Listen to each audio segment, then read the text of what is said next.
terms of what can you do kind of immediately, look, I think back to the huge exposure around kind of unencrypted plain text credentials, I think, I would say step one is you got to like scan your code, your repos, and understand the size of the problem, trying to inventory and then get it under control.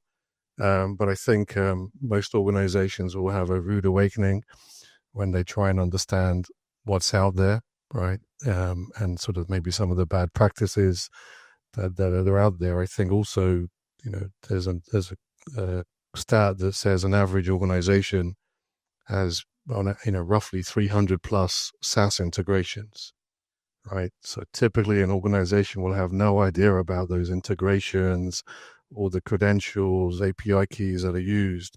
So I think step one is scan and try and get an understanding of your estate, what credentials are out there, because then you'll understand the size of the problem and how big this is. I think kind of recommendation two would be you've got to start enforcing regular cycling of credentials, even though it's very difficult to do. If you're using some SaaS service and that gets exposed, right, you need to be able to quickly understand what keys, tokens that you're using and cycle them. So if sometimes hackers will kind of discover these credentials, but then publish them, sell them, so they may not get exposed straight away. So if you're regularly cycling, resetting your keys and your credentials, you can obviously reduce the threat exposure.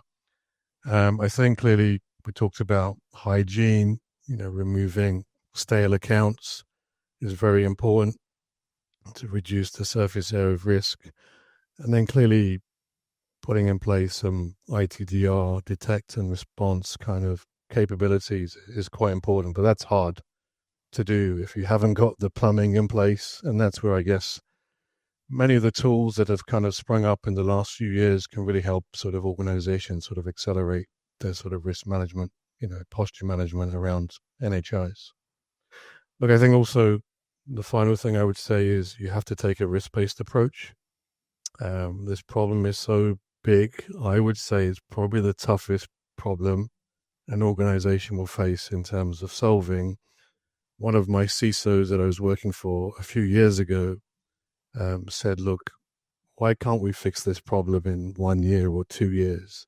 I need to go and speak to my CIO and explain to them, this is going to be a 3 to 5 year program.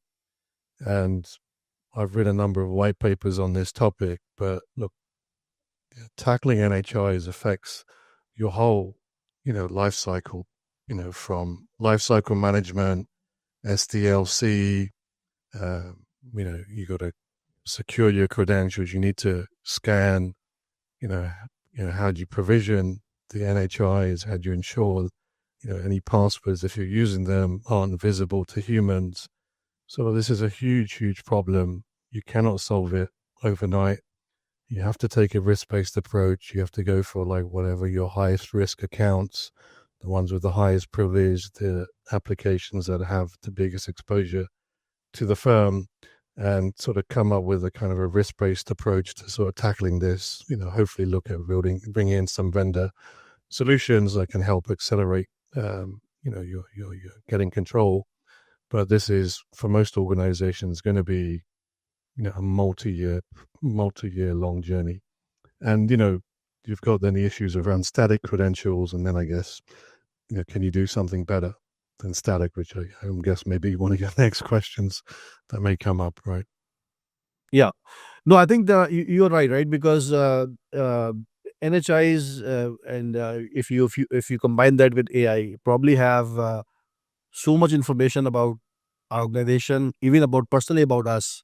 They know more than even our own mothers, right? The only difference is that mother will never tell you secret, right? But here you can access. So I think the critical part is to have don't provide them as you said, static access, right? Because if you provide your NHIs, we all love them. They do things for us, but if you if they have 24/7, 365 days access to the critical information, that basically means that the attackers have that much more time that they can access that static,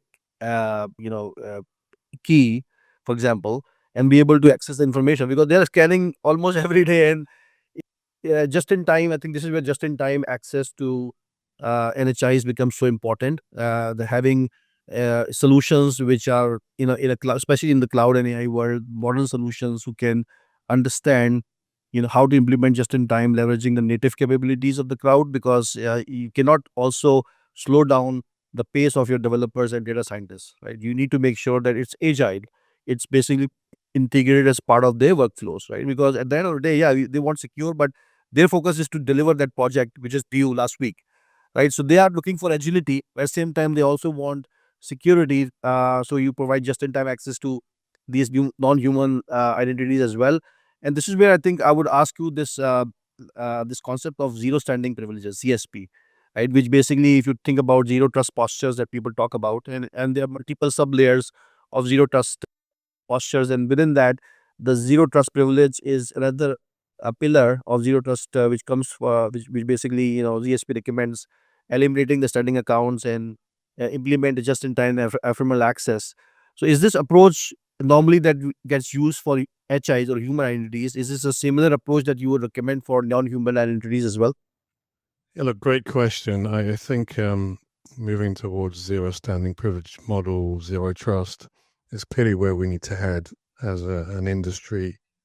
As we discussed earlier, most of the issues that we have with NHIs today are because the credentials are static. And if, yes, we had sort of just in time provisioning of these accounts, then they were only available for a short period. This would solve huge number of problems. But look, I think whilst the concept is great, and look, there are a few organizations, I would say a very few, like you could probably count them on your fingers, that have been successful in doing proper zero trust sort of solutions, right? You've got some key standards out there like WIMSI, which is the workload identity multi-system environment standards. You've got SPIFE and SPIRE, right?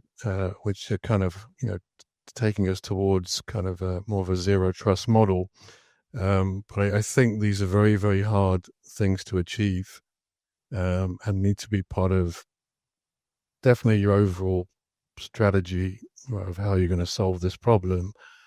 But I think because there's just so much legacy that's out there, there's just so much standing access of these NHIs, you've got to come up with a hybrid approach of like how are you going to tackle your current exposure, and then for that you need to start doing all the things we talked about: inventory, secure, put things into a vault, and then over time chip away at. Then as you build new stuff, start moving to more a zero trust model.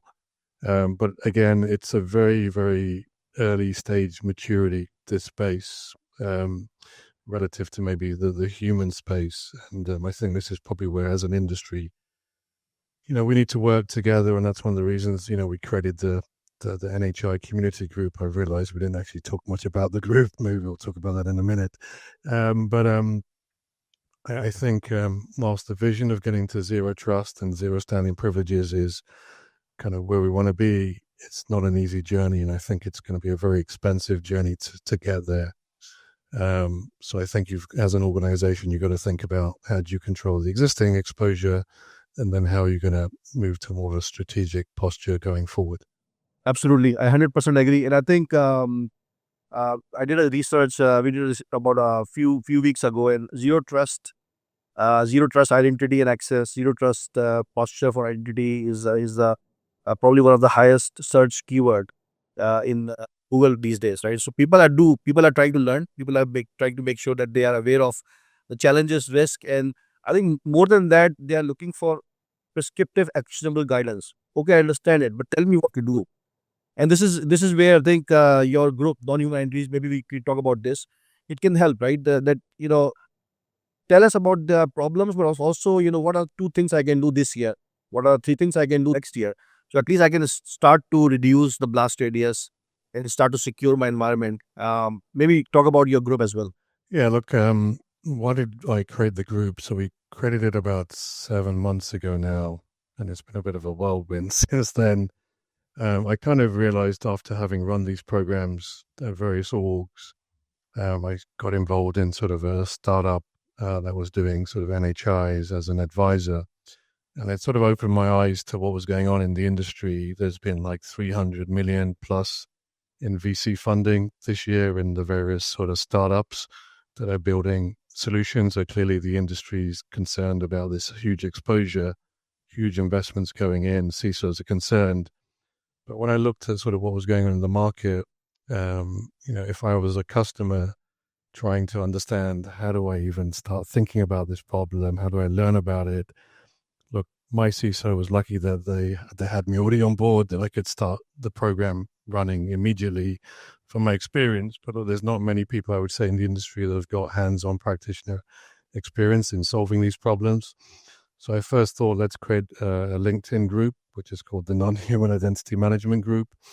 So that's kind of grown tremendously. We're now up to 1,300 members in just under 6 months. We've got, huge practitioners, people from the industry, CISOs, some great communities building. We've got a lot of good dialogue going in. There's a lot of people that are posting great content around how do you start tackling the zero trust kind of problem around NHIs, the various solutions that are being developed, people talking about how to solve problems. So we're getting a lot of good education. But then I kind of realized a group, a LinkedIn group with lots of feeds of posts isn't going to be the sort of place where people can learn about NHIs. So I decided to create our portal, nhimg.org. So, we're viewing ourselves as kind of a community group where we kind of provide education, we out evangelize. I guess I'm now seen in the industry as Mr. NHI and the number one influencer on NHIs. And so our portal's now got some great content around understanding, all the things that we've talked about. People can read some great white papers, a lot of research. We've got some great animated videos, great blogs. So our goal of our group is really to help educate and help organizations understand the exposures, how can they start tackling them, and we can provide them with independent guidance and advice. And then even sort of provide insights into the products that are out there in the market. And I would definitely say, look, today, as I've mentioned a few times, look, these are going to be big programs that you need to tackle. You're going to have to set up, a program managers, and build typically a large team. But now that there's a lot of products that are coming out onto the market, including yours, people can kind of accelerate, and sort of fast track, kind of getting control of this stuff. But by no means it's going to be an easy, you know, challenge. So look, that's our goal. And look, part of our group also is that we want to kind of bring the industry together, have dialogue about how do we get to that target state, zero trust model.